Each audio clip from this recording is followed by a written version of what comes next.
job!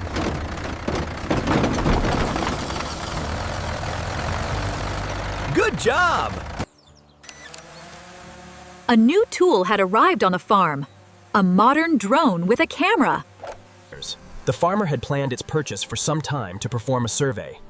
From the bird's eye view, the entire farm came into sight. The farmer searched for the best location for a new shed, where solar panels would later be installed. For this stage, a tractor and a backhoe loader would be required. The backhoe carefully loaded the dry beams ready for transport.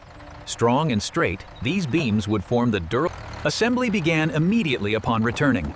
One by one, they formed the frame. The structure grew steadily, solid. At the sawmill, proper boards were waiting, all ready for transport. Work resumed. Strong roofing boards were mounted, The solar service team arrived for final stage.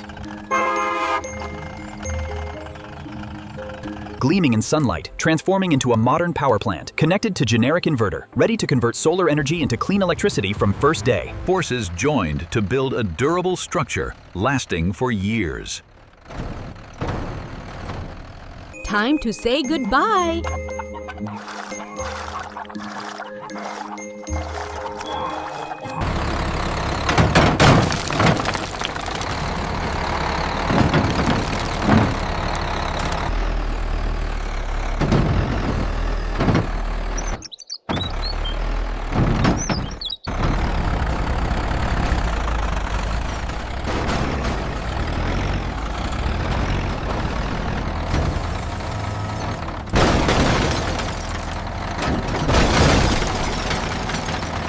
A story is ending.